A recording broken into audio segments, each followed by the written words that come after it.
Hello and welcome to the Buckets and Tea NBA show. I'm your host, Cathryn Naiker. Thanks so much for tuning in to this week's episode. Joining me today is a dear friend of mine and the host of the Confederacy of Dunks podcast. It's Freddie Rivas. How you doing, buddy?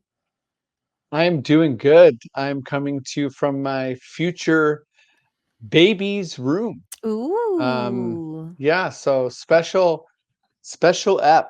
I'll give you a little Give us a preview of the tour. Yeah, crib. give us. You know what I Okay, mean? very It's the nice. crib, some boxes. Yeah. If Raptors fans need some comforting, I'll read some kids' books.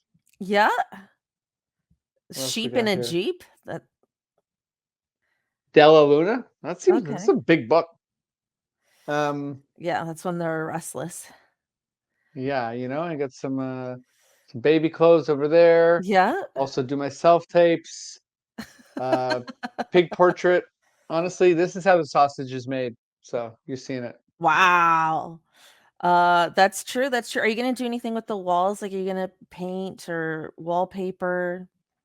As someone with very busy walls.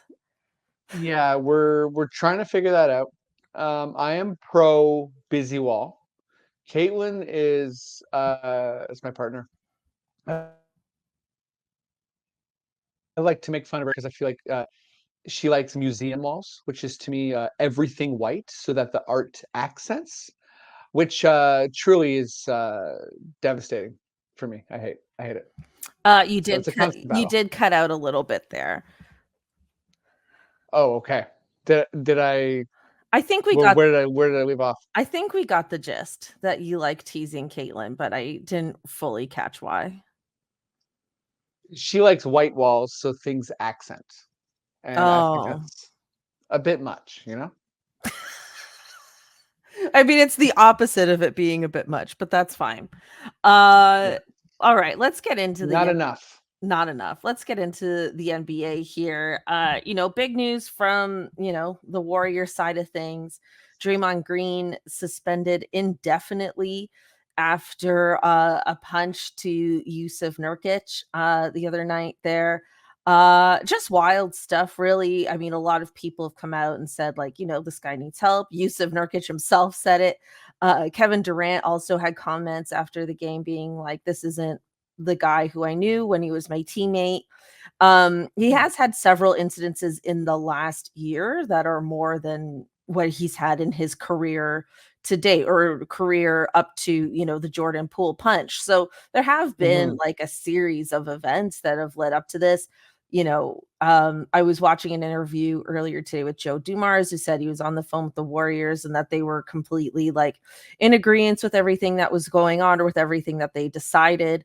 So, we've just reached a point where, not that his actions were ever defensible. Like, that's kind of the funny thing about this, where everyone's like, his actions are indefensible now. And it's like, they kind of always, these actions always are indefensible, but there's just been one too many. And I feel like, there's a mental health spin happening with this as well, in terms of like, Draymond needs to take the time that he needs, and so on and so forth.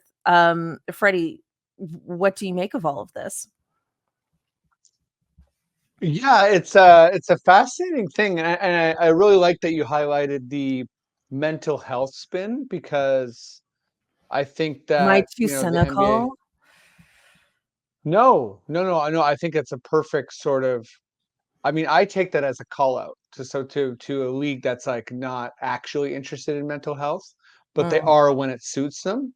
mhm. So to me, whether there's a real mental health issue or not, it shouldn't be like used as like this derogatory kind of like scapegoat to an issue. Because I think I totally agree with you. This has been an ongoing thing. Kevin Durant saying that this isn't the Draymond I knew. That's rich. It certainly is the Draymond you knew and played with and won with. So I mean, come on, dude. That's not genuine at all. Well, yeah, I mean, I think maybe he's kind of looking out for his for him to some degree, possibly. Yeah, okay, this is my big theory. And I love my Sure. big theories. I think, because Draymond has always said, like, "This is who I am. I'm always going to be me."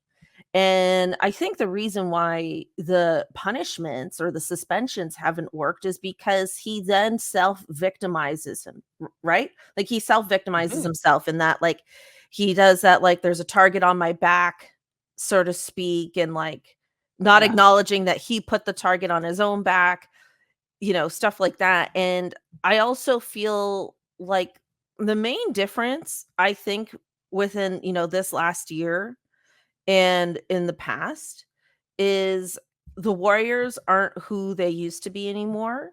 And I think Totally. he's overdoing it. Like, I don't think he's changed. I don't know. Obviously, I don't know if anything's happened in his personal life in the last year to make him, like, act out. But the way he has over the last year defended his actions by saying, like, essentially, "I'm going to be me," I think that's really the only difference, is that he's overdoing it. He's overcompensating because the team isn't who they were. And maybe that is part of the sort of mental health reconciliation, if you will, is this, like, acceptance. I feel like, the Warriors are in a really weird slash bad place right now, and maybe there's this, like, grieving process that's taking place. That's really what I think is happening. Yeah, I think it can definitely be tied to the Warriors not doing well, right? I think the brand of the Warriors is that Steph's this like perfect revolutionary player, and Clay's a perfect sidekick, and you have your classic enforcer Draymond. But if they're not winning, him kicking Steven Adams and LeBron in the nuts, it's less acceptable. And yeah, the Jordan Poole punch, right? Like right after this happened, um, people were talking about how he was tweeting in the locker room, um, basically like saying like, count the rings and like this is who I am kind of thing. And he was in the locker room in the fourth quarter, kind of bragging about punching Nurkic. And then I looked through some of his tweets, like, he's taking digs at Jordan Poole. Um, he said there's just like there was some sort of like Wait, French when were baguette. these tweets? Sorry? These have been throughout the year. Okay. So, yeah, he made fun of Jordan Poole earlier, like a couple months ago. In December, he made fun of Rudy Gobert. There was like a French baguette thing and a picture of him like having him in the chokehold. So, I Oh mean, my I think god. to me, it's largely been encouraged, which is why I sort of say for people like Kevin Durant or anyone that's saying, I'm kind of piggybacking off your point. Anyone that's sort of saying like, now this is too much. It's not genuine to me. Like this is who he has been. I think it's okay to admit that, like as viewers and as NBA fans or NBA analysts, we all enjoyed the brand, and that brand is expiring. Um, he's like 5 games for putting Rudy Gobert in a chokehold is ridiculous. And Like, you I think it also should have think been that more? so much more.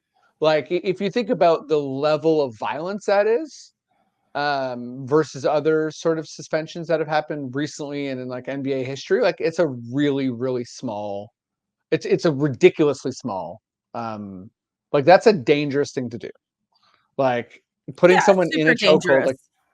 like something can go wrong, right? Yeah. Um, and so yeah, I think now we're seeing the NBA kind of like overcompensate.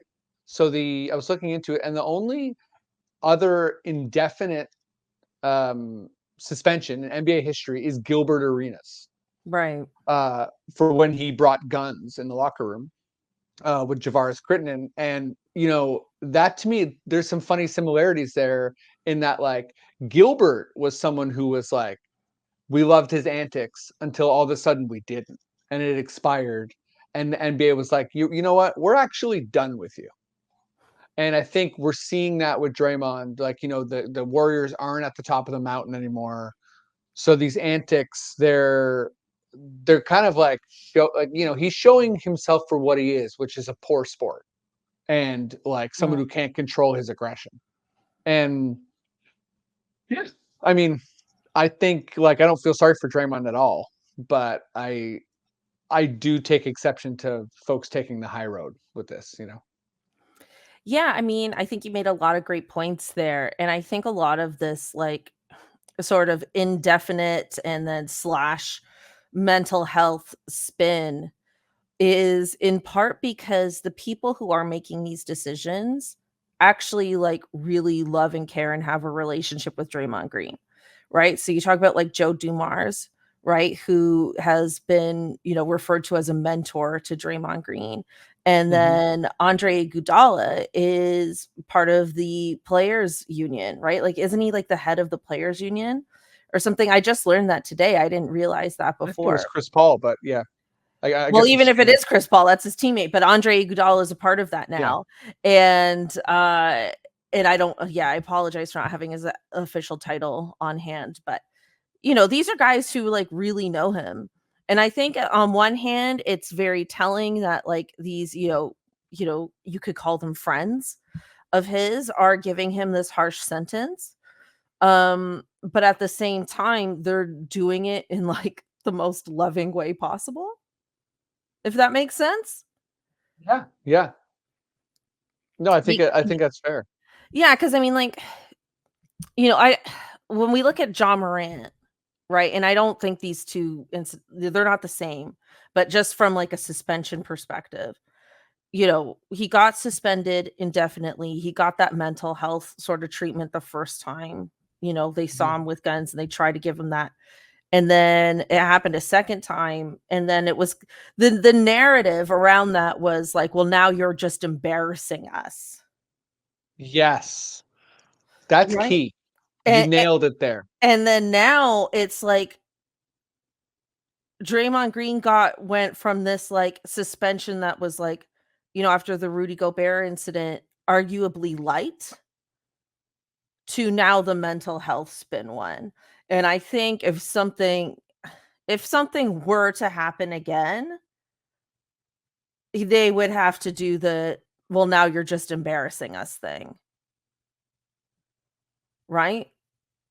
Yeah, no, I think you really nailed it, and to me, it speaks to the inconsistency of some of the punishments that have happened, and, it's good you brought up Jaw, because I think that the Jaw thing was, um, a string of events, and ultimately, what sort of outweighed by I think the marketing of the NBA outweighs the individual action. Mhm, Which is why if mhm. you look at different suspensions, it's like, this isn't 1,000%. that why is this and why is this that? And it's like, Adam Silver told Jaw not to do something, and then he did it. So it's like we're in like, you heard lots of commentators. You need to teach him a lesson, you know? And there's this sort of like infantilizing um narrative, right? Which has all sorts of problematic connotations where it's like you need to teach this guy a lesson. And I think we're getting there with Draymond, but in Draymond's situation, he's been allowed to do it for such a long time Mm, that it's weird because it's sort of like it's not early on in his career, it's like way late. He's at the twilight of his career. So, mhm. he has a podcast where he'll brag about stuff like this. So, I think really the NBA is kind of in this tricky place with this. Yeah, It's I forget also, I should he's say he's though, 33 years old, and I always feel like he's so much older. He's gonna be yeah, he's 34, like, before the season ends. and I should say I'm being like I feel like I'm being really serious, but I do find it funny. I do. I mean, like I'm glad Nurkic is okay, but like I do find antics and really sort of I mean, whatever. I don't want anybody to get hurt, but it's hilarious. It's fun to be on Twitter when it happens, and I don't know. It's entertainment, I guess, right? Yeah, I mean, we are entertained. We're talking about it. I mean, it's been talked about, for the last 2 days. I mean, it Yeah. is super interesting because it's also, like, really unprecedented, right? Like, for a player to have this many transgressions and then for the league to kind of be like, "What other choice do we have at this point?" And also too, like, public pressure for the league to do something greater has happened more this year than in years past, I feel. Like, I feel like that has definitely been a shift as well. Yeah, I agree. There has been more public pressure. There has been more, sort of calling out. Um, I know people don't like to speak about him, but with Bridges, I thought it was interesting and new that when Adam Silver was on TNT, Charles Barkley like went at him. Yeah. And whether that was rehearsed or not, I still think that it was interesting to see that be brought in the conversation. Um, and I think a vocalization of fans being like, this is an unacceptable, like what's happening and the allowance of this is completely unacceptable. And Mhm. like we don't have an appetite for it, like nor should we. Yeah, and, you talk about, like, how, like, the NBA and how, like, it gives out punishments sort of based on, like, its reputation and not any other morality, and it's sad that something like, what Miles Bridges has done wouldn't hurt the league more, and I think that just says more about, us as a society as a whole, that Yeah, that yeah. wouldn't have bigger consequences. And that the league isn't forced or pressured to give that bigger consequences. Yeah, I remember looking up We don't and have it on seeing. video. That's what people will say, "We don't have it on video." Yeah, But that's that's that's what also they a will sign of say. the And times. for sure, and like the fact that that his suspension was less than Jaws was always sort of like a despicable thing to me. Yep. Um, but yeah, it's being on camera is a key point, and marketing, and um, yeah, the professional leagues doling out punishment has always been this kind of precarious thing to me. Yeah. I don't know who I think the thing that I'm really curious to see now, just bringing this back to Draymond, is who is Draymond going to be when he comes back from this? Or who is he going to try and be when he comes back from this? Because we've seen him double down on his persona, right? For so long. It's hard to imagine him being someone else. You know what I mean? Like, it's hard, and I know you think, like, he's not gonna be someone else and he's just gonna do the same things again, but, I mean, God, he could be out of the league if he does something again. Don't you think? Like, it Ye- it could be that yeah, bad. yeah. Like, oh my It's god. people get tired of you, I think when you cross a line too many times, it yeah, there's just a fatigue, right? Yeah, I mean, for me, like, I do love the Warriors. I mean, obviously, this is, like, a Raptors podcast, and we're Raptors fans first, but I've always loved the Warriors, and I feel like this season has been such a car crash. Like, almost everything that could go wrong has gone wrong for this team, except, for the fact that, like, Steph Curry's been healthy and wonderful. You know what I Yeah. mean?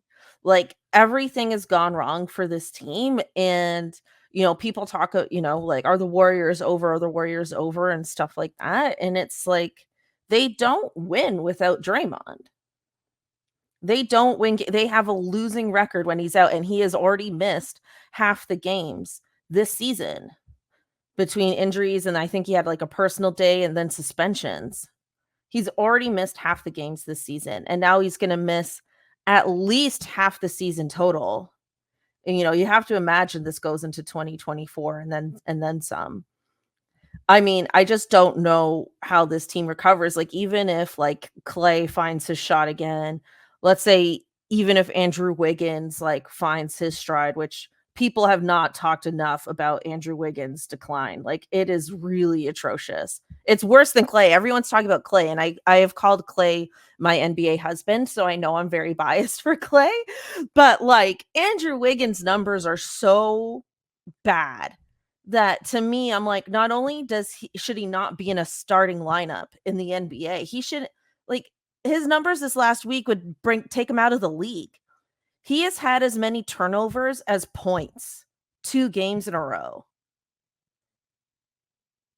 Yikes. I Yeah, didn't like, realize it's it was that bad. really bad. I think, no, I might be slightly exaggerating. He had 8 points and like 3 to 4 turnovers last game. I And mean, then the still, previous that's game, bad. he had 6 points and 6 turnovers.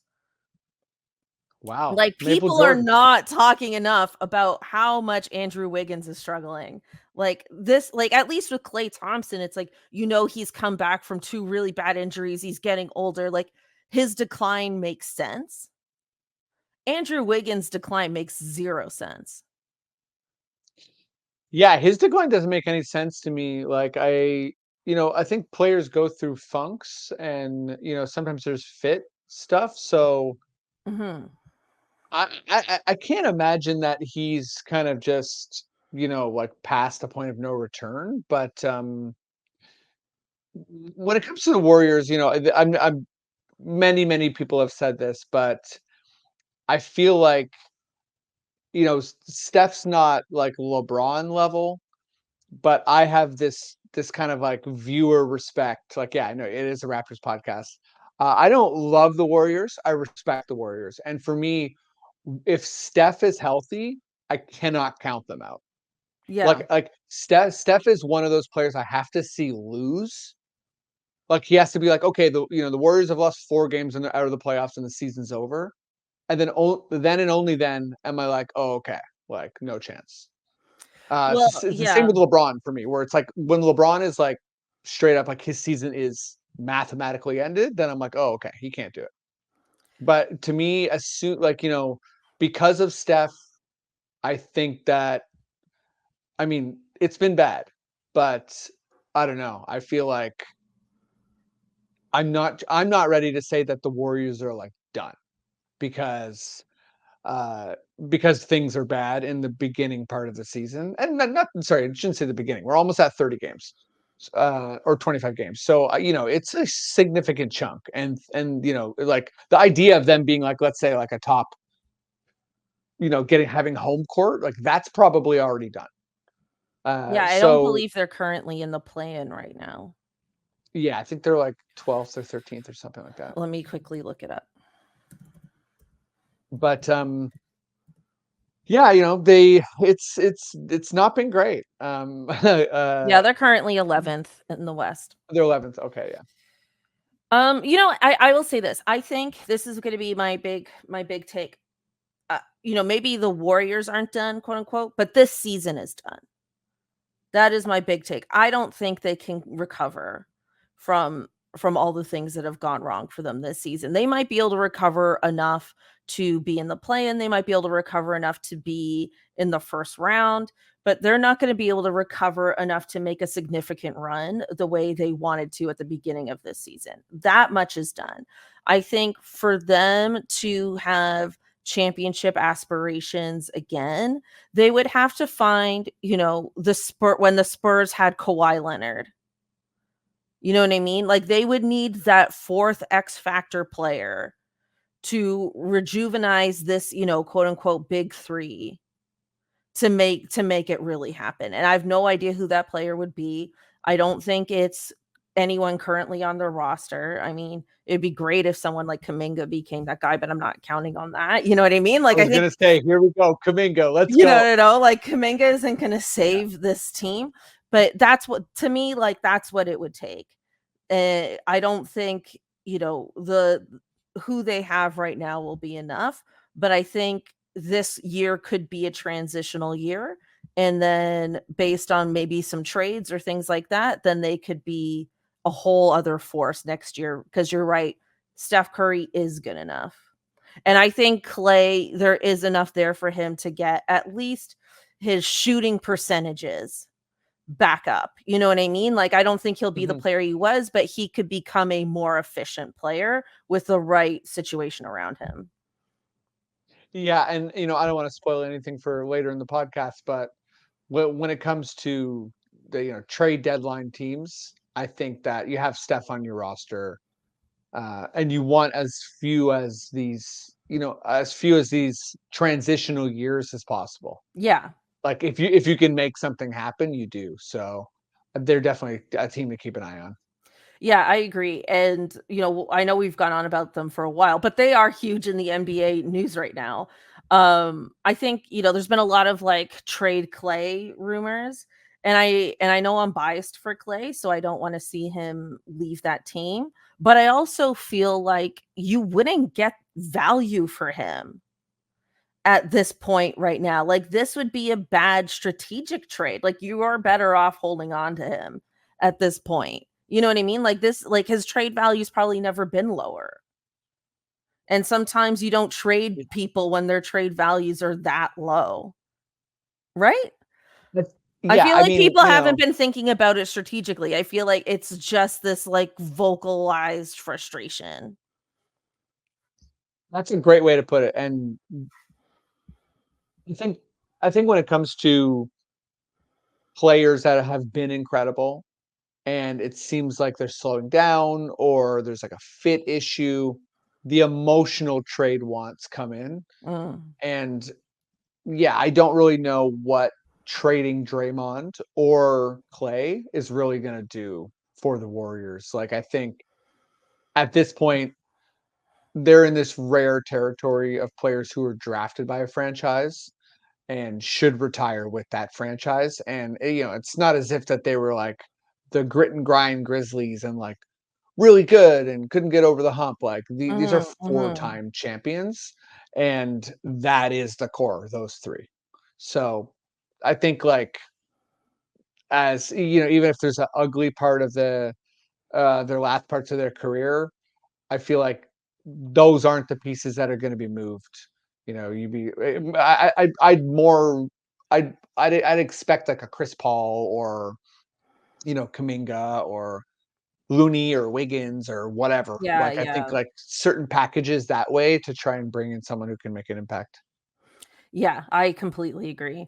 All right, let's move on and talk about Giannis and this game ball fiasco. So this was pretty wild scene. We're recording this on Thursday night. So this Yeah. happened Wednesday night.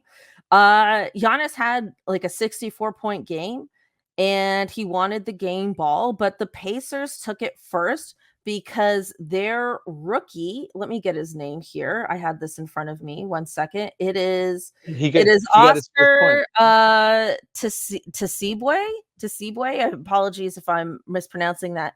Scored one single point, but it was his first NBA point. And Yes. they wanted him to have the game ball. And this threw Giannis into a tizzy. Can we use the word tizzy? I feel like this is a very appropriate use of the word tizzy. He Yeah, was it's in a perfect. tizzy. He really lost his composure in a way we rarely see Giannis do. Found some of the leaked audio, which was pretty great, on Twitter. Just, give me the effing ball, blah, blah, blah. Very entitled to that basketball. He did get a ball at the end of the game, but then in his post-game presser, he said he is not convinced that this is actually the game ball and that this actually feels slightly different than how the game ball felt. And he remains unconvinced that he actually got the game ball back. Why does this mean so much to him? Yeah, that's a great question. I think that's probably the most interesting question in all of this That's what I because was wondering the we whole time. Like, why does this mean so much? Like, I mean, he's like viscerally mad about it. yeah, it's a I mean, I don't have the perfect answer for that, and I think, the quick take sort of is you see folks like laughing about it and uh, grown men chasing a basketball and sort of like these guys are foolish and all that kind of stuff, and that's good, that's true. But I think that why is he this mad? What, what is deep down in He's him like, I'm that just got very rattled? sentimental. I'm very Well, sentimental. I mean, listen, obviously we're not gonna like we're not therapists. We're not gonna psychoanalyze here, but we are gonna have a little bit of doing that and have some fun. I think there's a disrespect element here, right? We've seen a lot of that this year with like don't run up the score. We've seen it before with don't take shots late in the game and like all this sort of basketball code stuff. And Giannis he's different than the average NBA player in that like he carries himself with sort of like he's this ferocious like Shaq like guy, but he's also very gentle and he has these viral moments where he's talking about, dipping Oreos in milk and he orders like a 50 piece of nuggets while he's like giggling after his after he won the championship. And yeah, like I think this reminds me, like it was last year, right? We saw the thing where he was practicing his free throws, where he threw the ladder. Do you remember that? Oh yeah, I completely forgot about that. That Yeah. was in Philly, and it was like this moment where it's like, oh, whoa, whoa, whoa, Giannis, like nice guy Giannis. Like we see the way he dunks, we see how aggressive he plays, so we know that's there. But then cameras are on and game's over, and he has this very kind of delicate composure.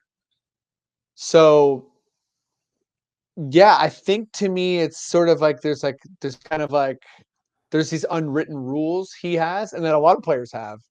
And I think he had a career game and the Pacers decided to like openly disrespect that. In And his view. in his view, right? Because I think it's also very valid that from a code perspective, that this guy scored his first point.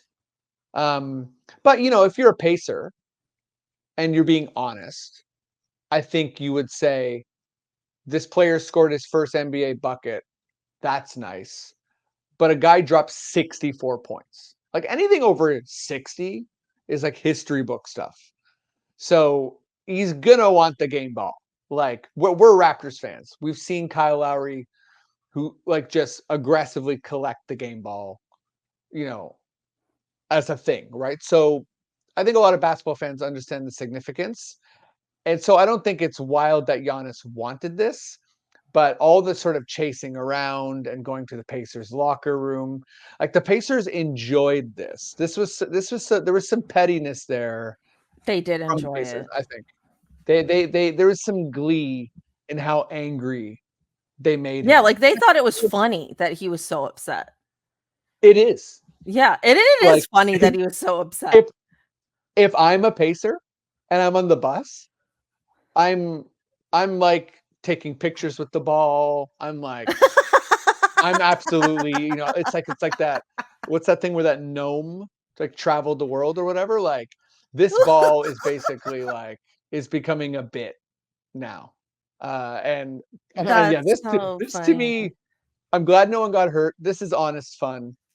This is why is one of the reasons I like the NBA. This is You, just do you silliness. write do And you write 64 on the ball or like 64 plus 1 or something like yeah, or no, 1 or and like then greater than 64.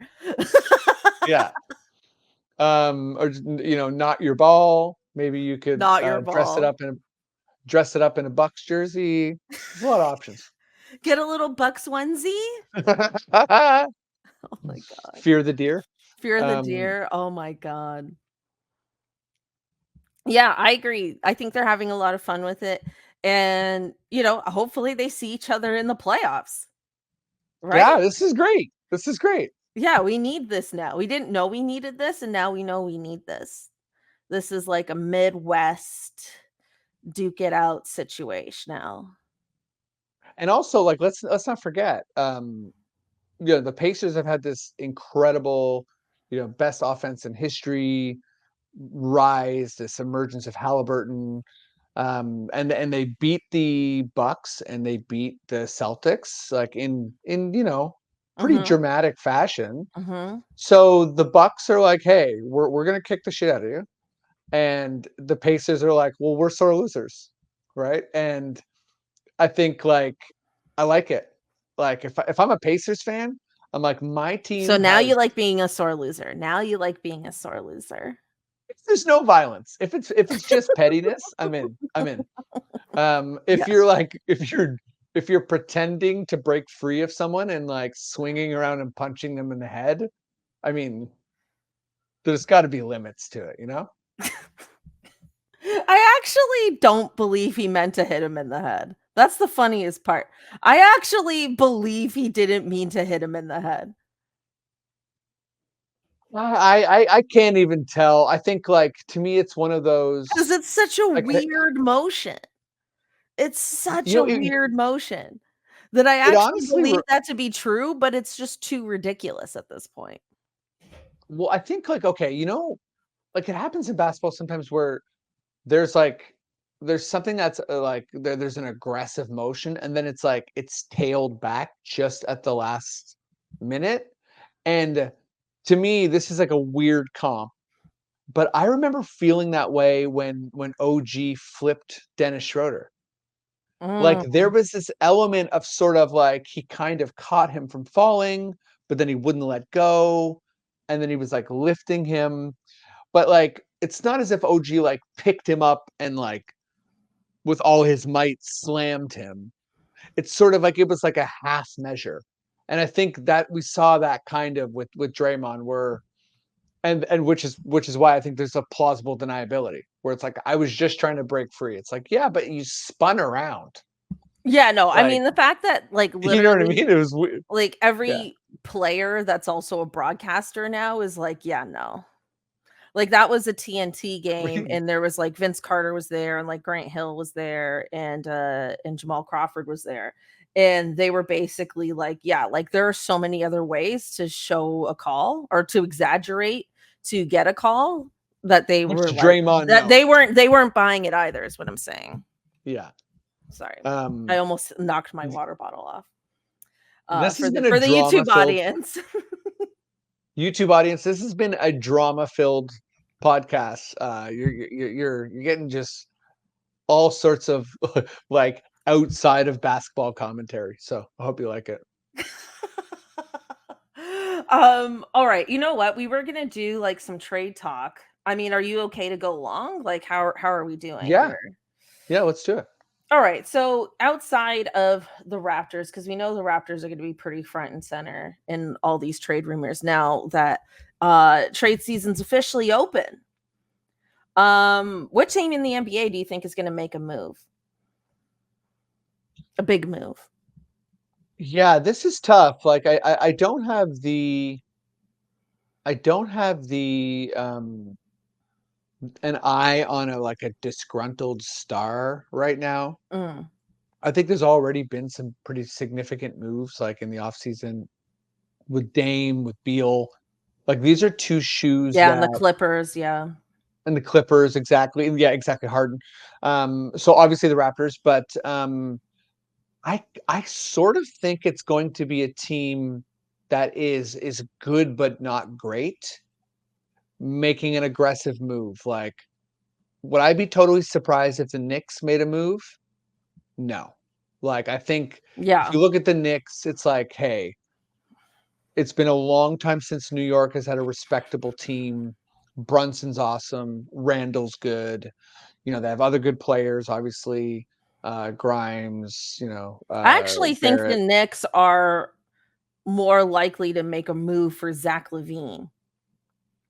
Yeah, well, that's what I mean. Oh, sorry, Levine is a guy who's sort of announced his Yeah, intention or to even leave. Yeah. DeMar So DeRozan. Like, I feel like the Knicks yes, are yes, vultures, flying around the Bulls right now. yeah, and I think the Knicks are probably looking at the Sixers and the Bucks and the Celtics and saying, let's be real, we can't beat these teams. Like, we had a nice win against Cleveland last year, but we're sort of around that level. And then, other teams that are like I would actually like to see a team that is a surprise, like a Magic, like a Timberwolves, like a Pacers make an aggressive move. But I think those teams are sort of just happy that it's happening, Mm, not mm, really gonna be too aggressive.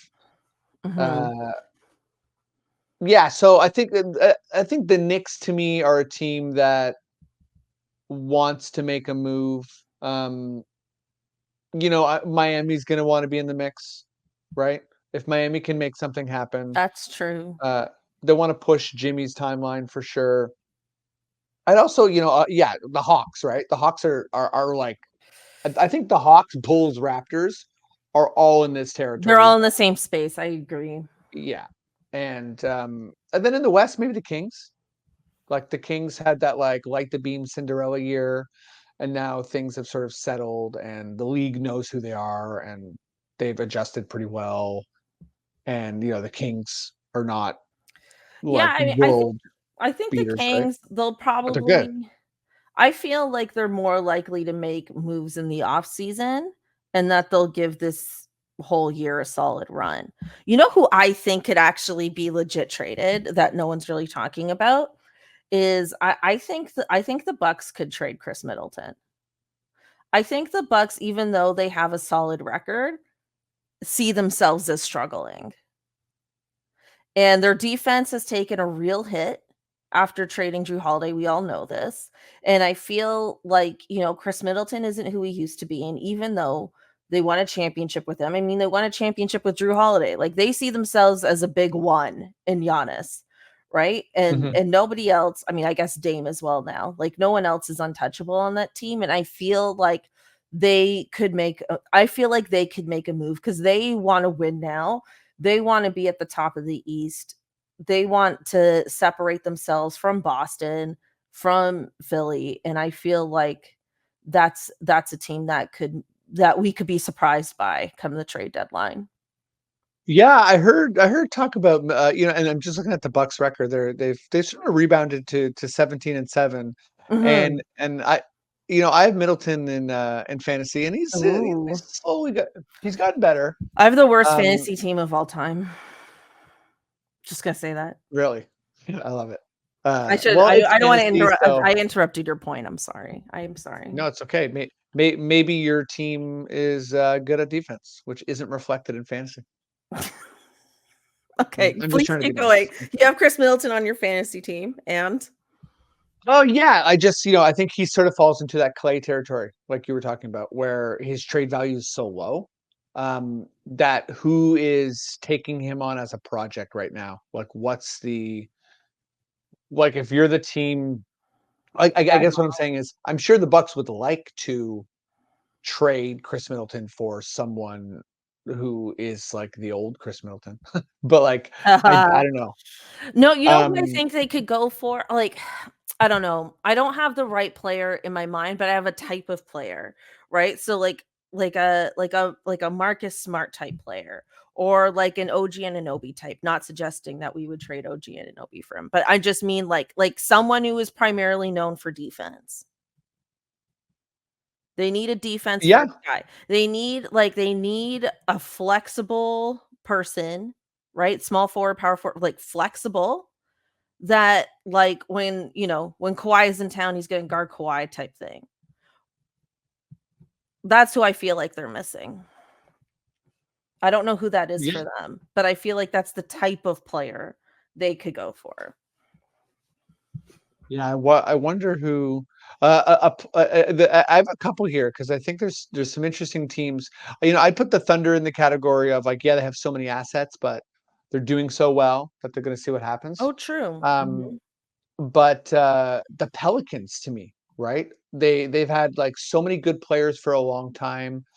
They can't really rely on health, obviously. They have a lot of different types of contracts, a lot of young guys who could probably do good with more time on the court. And their record's 14-11. And so I think they're a team that might want to reconfigure a little bit, right? I got to know if that's McCollum. Maybe it's McCollum from Middleton, you know? Oh, Um, true. Interesting. or and then the other team that I feel like is just I'm waiting for Brogdon to get traded as a player because I think that Mm. Portland's going to keep spinning that asset. Like they Yeah, he'll definitely. they're Yeah, that's a great point. I could absolutely like see him traded. Portland is like he probably is like just sort of being, a professional veteran. And I think Portland is like, listen, we're going to be one of the worst teams in the NBA this year. We have Sharp. We have Scoot, who's had a rough start to his career, but we obviously still believe in. And then we have, a decent center um, in, oh God, why am I blanking on his name? DeAndre Ayton. Ayton. Yeah, so I think Portland is going to look to probably bottom out more and see what they can get for Brogdon. Maybe they Mm. can hit up a desperate team like the Raptors or the Hawks or, you know. The Hawks are assault they are the desperate team. All right, let's move on to our Raptors Homer moment here, just for time interests. I'm sure our listeners are, very anxious to hear us talk about this team and what direction are we going in, and like, oh my God, like we won against the Hawks. Are we saved now? Have we figured it out? I mean, I sent you an article that is literally called "What is Going On with the Raptors." I mean, Yeah. it's like kind of sums up the whole season. Like that headline really made me laugh. But Freddie, you're a solid homer. Okay, you're a homer. You're a believer. Where are we at? Where are we at? Well, two things. Uh, well, I feel like you almost could have just stopped it at our listeners are anxious, and then that been the entire question or sentiment. And yeah, I mean, I was thinking about this when you sent me the questions earlier, and I've seen a lot of iterations of the Raptors, and yeah, I wasn't always a believer in Masai. Um, I really, I remember being frustrated at the Damari Carroll acquisition and sort of not seeing what was happening in the lead up to the Raptors being like this perennially good team and eventually winning a championship. And then, after we won the championship and during that season, sort of seeing all the moves for what they were and like the kind of slow tinkering and building. And I think like, yeah, so the point I'll say is I'm optimistic. I definitely still believe in Masai, but I also can't talk any fans off the ledge. Like people who are upset, it makes sense. Like you've been watching this team for, 2+ years, struggle to be, more than 2 games above 500. It is painful. It is not working. Right. And, you can't be delusional about that. Where I think I probably split with a lot of Raptors fans is this idea that we're directionless. I think there is a direction. I think I've always sort of seen the vision of the big wings. Like I think that when I look at Scottie, OG, and Pascal, it makes sense to me. I think that that is a winning idea. I think that has not been accented properly, and there's been sort of loss after loss after loss, and things haven't worked. And it's a lot of like little losses, and those losses have added up, and there's kind of this feeding frenzy around the team, which does like you can't insulate the team from the greater like public.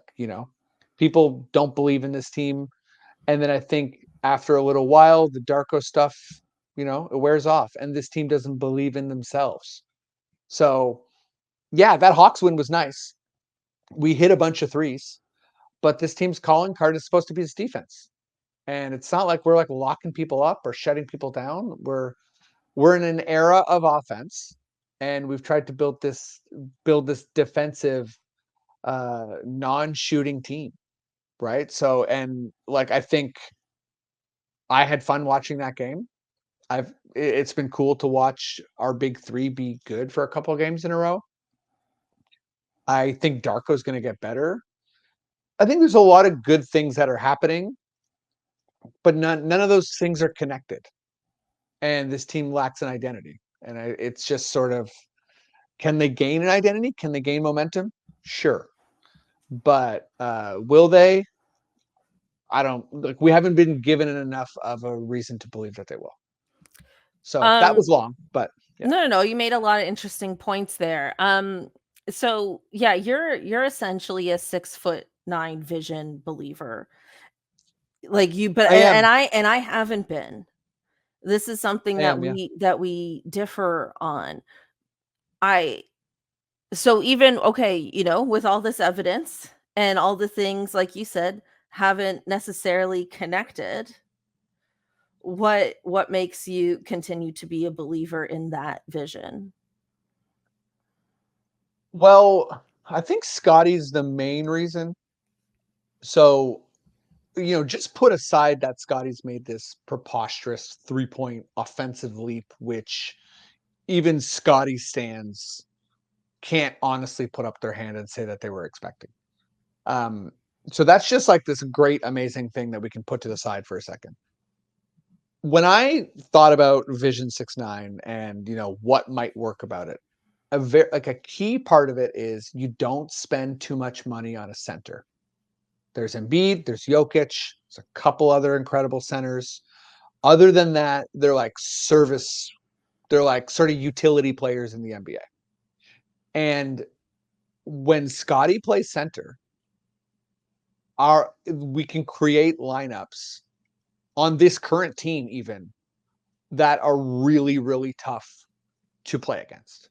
Um, and I think in that, and play center, Scottie can sort of like play point guard and center at the same time. Like he obviously, it's like he's positionless, but I mean, particularly on defense, when he's down there in the block, he is like, I think like I've always felt like his super ability, his super skill as an NBA player is his strength. He's just absolutely one of the strongest players, period, in the NBA. Like there are stronger players, but Scottie is just a ridiculously strong player. And when he's down there in the block, like his help D, it all sort of centers around that. And like as far as like my optimism. So will Darko find the winning lineups?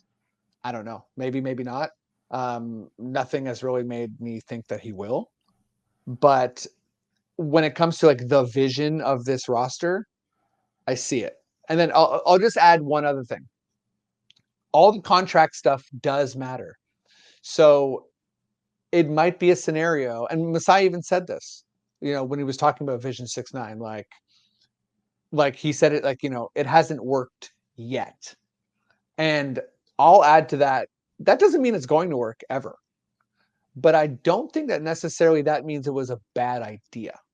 And I think that to me is sort of where I'm like, I'm really sort of splitting, like nitpicking here, because it's a bad situation, period. No, I actually really appreciate your perspective, even though I don't necessarily agree with all of it. But I like it. You know what I mean? Like I like that you see the vision for this team. Yeah. Where I do agree with you in that I do believe this was worth trying. Like that's where I'm like, I'll never be a Masai hater. You know what I mean? Like Mhm. because I feel like even though these last couple of years haven't necessarily gone the way we had hoped, retooling around the players we had made sense. It's only in hindsight that we are like, oh, we should have. I mean, some people are saying we should have blown it up, and they've been saying that for a while, and they enjoy Mhm. hanging their hat on that. But I feel like, it was worth trying to build around the players we had. They are good enough that it was worth it. And so even if we end up losing Siakam and OG in the offseason or whatever happens, this was worth trying. That I'm with you on. This I will always see that as true.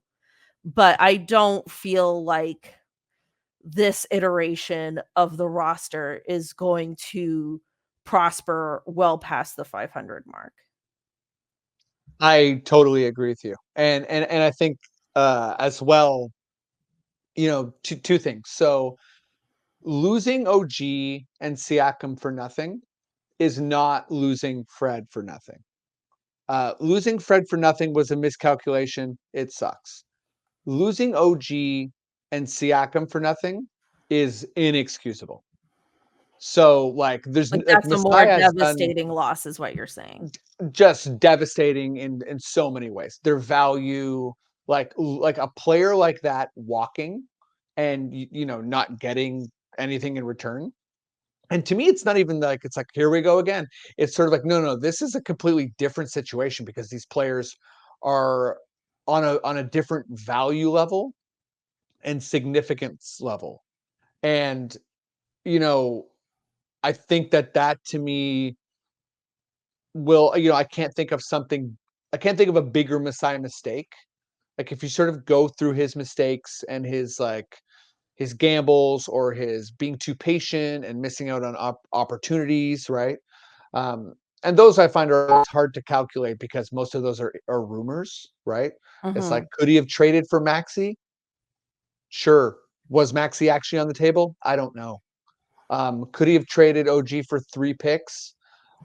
Sure. Was that Yeah, there actually was on the the table? Donovan Mitchell I don't know. rumor, obviously a whole summer of Kevin Right? Durant rumors, yeah.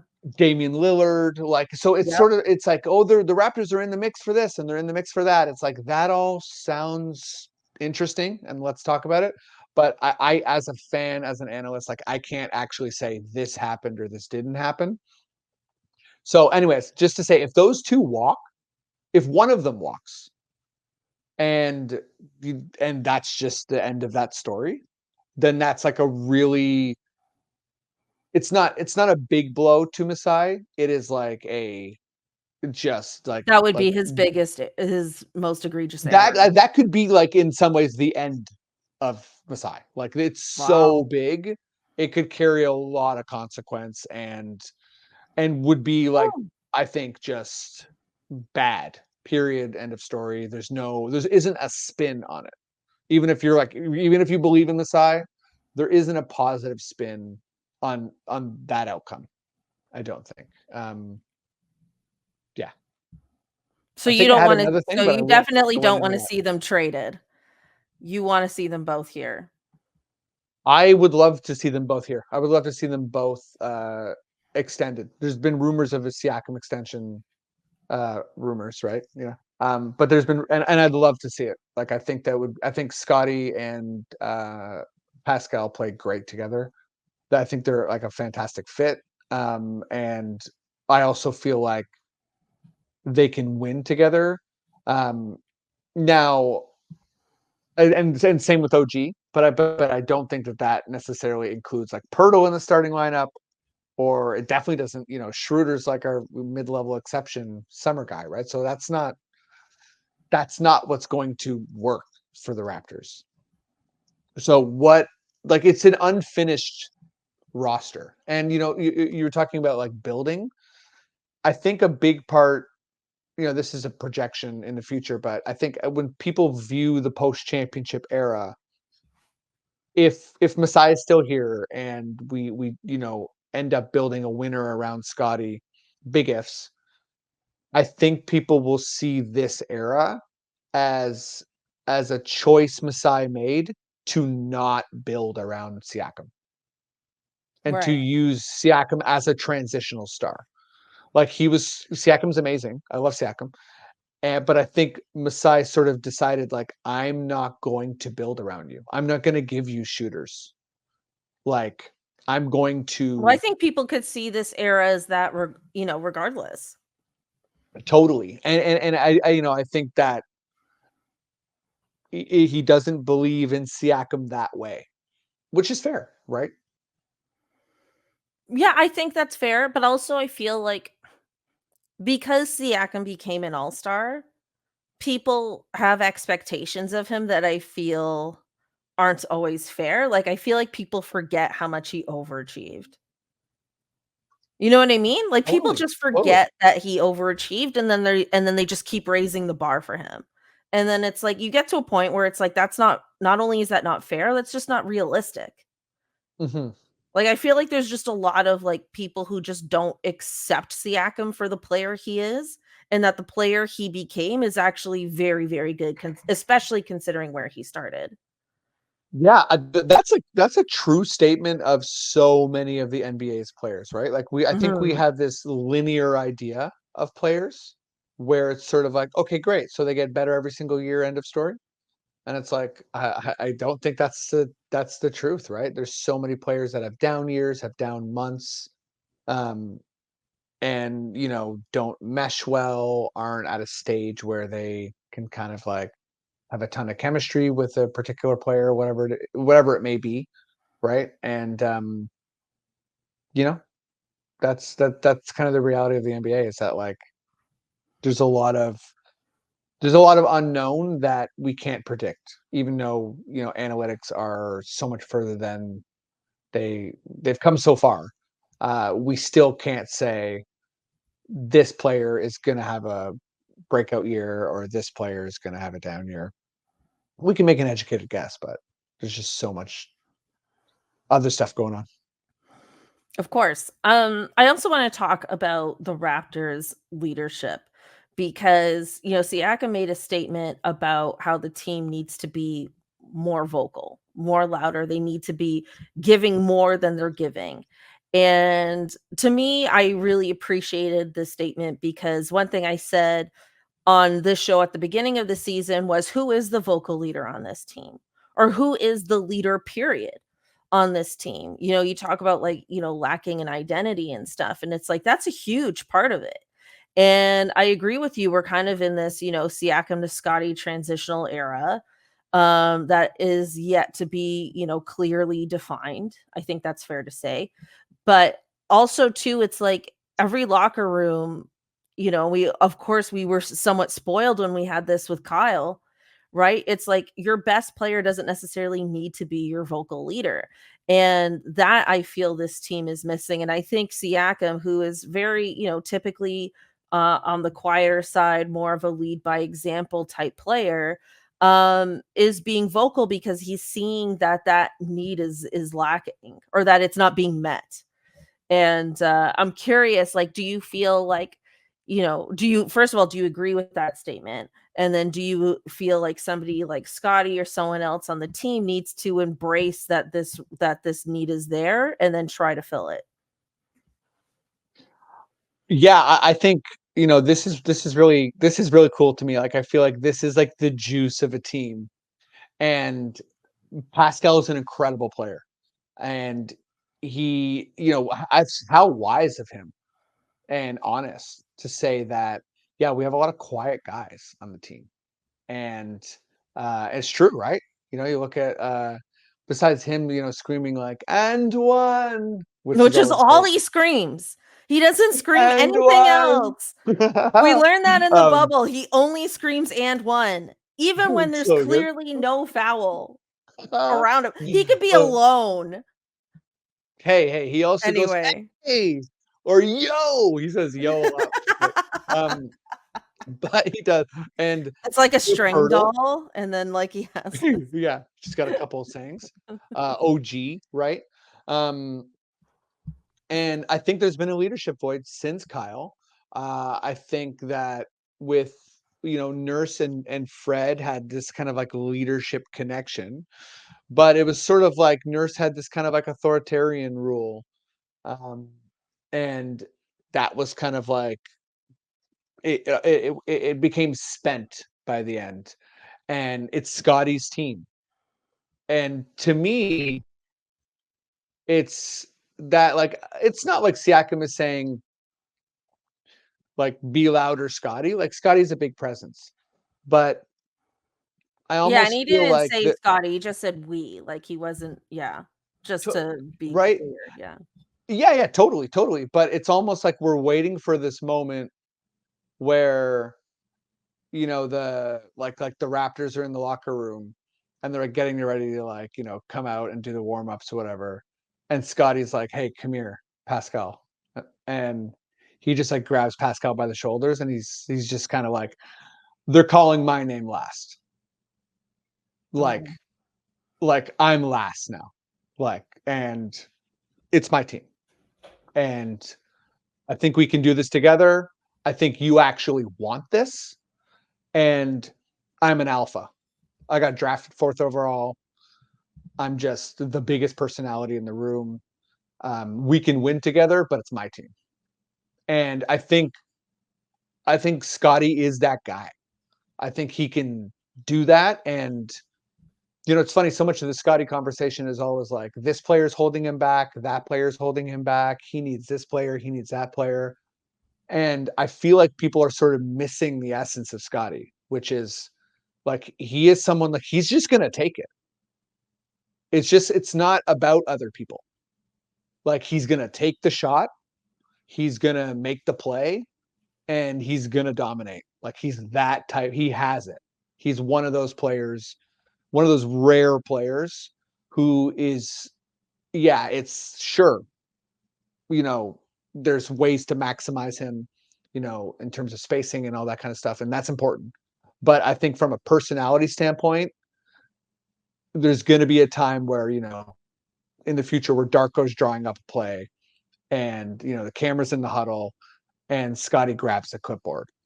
And we're seeing it a little bit on the court where he's starting to tell players, he's like, the other game he moved Dennis. He was like, go, right? And I think that, when I was talking about kind of like the fit of this team and him being the center, there's a big difference between when he's at the front guarding a guy like Darius Garland and getting blown by, and when he's at the back. Because when he's at the back, he can be like Marc Gasol. And he can say, this is happening, that's happening, you go there, you do this. And, I think the future of Scottie is him kind of ordering everybody around. And the sooner that happens, the better. Directing traffic, as some like to say. Directing traffic. It's probably a nicer way to say than ordering everybody around. But no. He's Scottie the Dictator Barnes. I get it. Yeah. That's who you want. I mean, that is what I want. I'm not gonna lie. Like he always got compared to or like early, not always, but like people compare him to Magic Johnson. And I think that, that's fun to me because, even early in his career, Magic Johnson came out and said, like, this is the player that reminds me the most of me, which is a really wild thing to say about Scottie Barnes. And for Magic Johnson to say, like, it's not like he says it all the time. And he has that kind of swagger where he's like, oh, I'm like this like likable, funny guy, but I'm actually just like hyper competitive in a way that is vicious. And we see it with Scottie, and I think we're just going to see it more and more. I love it. Freddie, let's move on to our hottie highlight of the week, for which I don't really have one. I try. I need everyone to know how much I try to find these hottie highlights every week.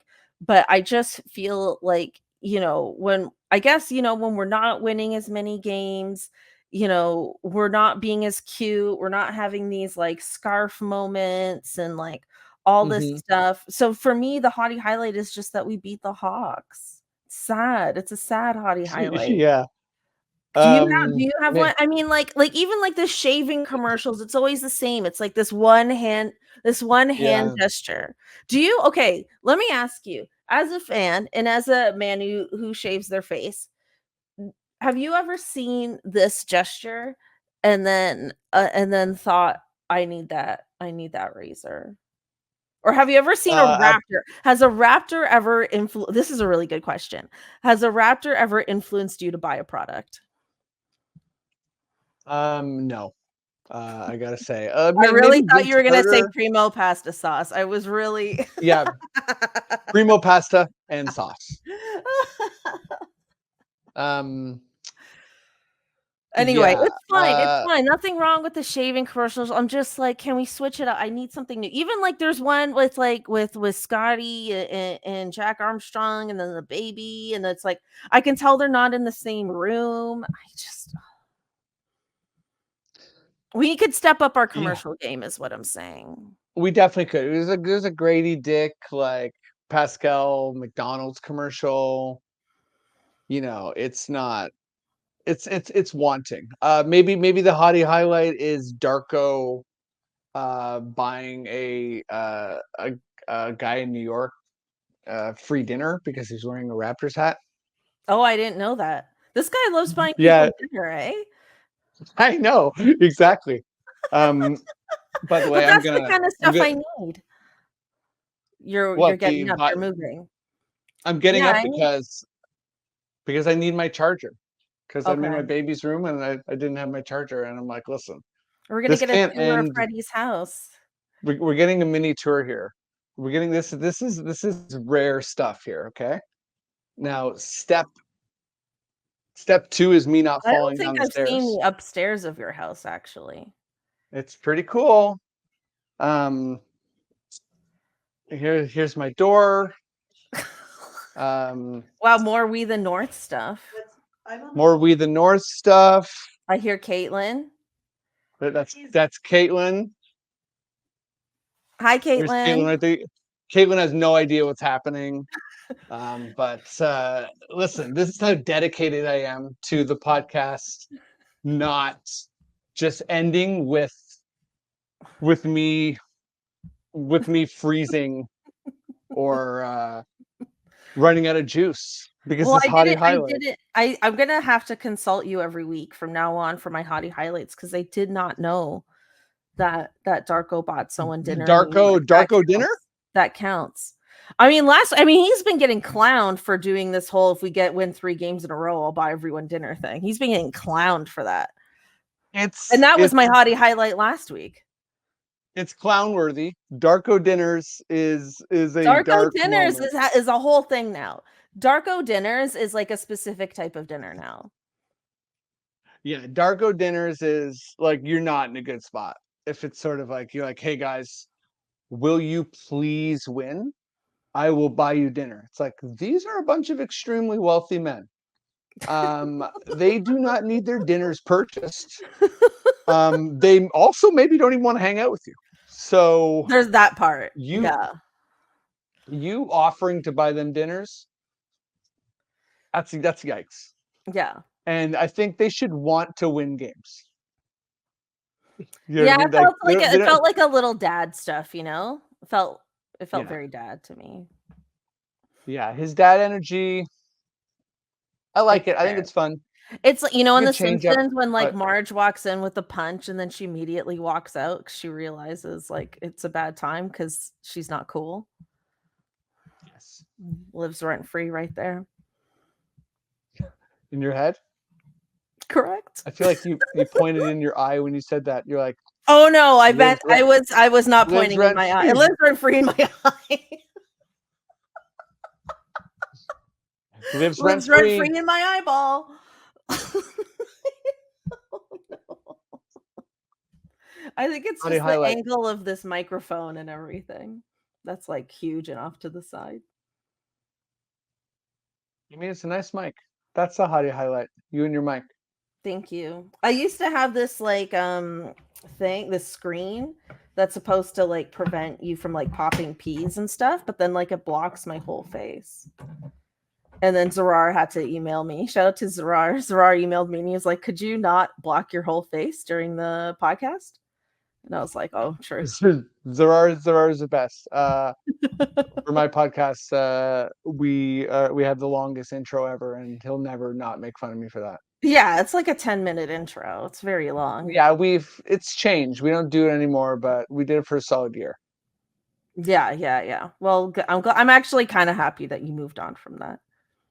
It's a good thing to move on from, you know? I think Mm-hmm. people like when you start talking basketball and not do a 10-minute long intro. Yeah. But I tip my hat to it, you know? It was worth it. All right, Freddie, we should probably wrap this up, but thank you so much again for joining me on this pod. For those who are interested, Freddie and I co-host a WNBA podcast together called The Pickup WNBA Pod. It's available wherever you get your podcasts. Freddie, let us know what you're up to and where we can find you on the internets. Follow me on Twitter and Insta. I'm at Freddie Rivas or at Freddie Noel Rivas. Check out my podcast, Confederacy of Dunks.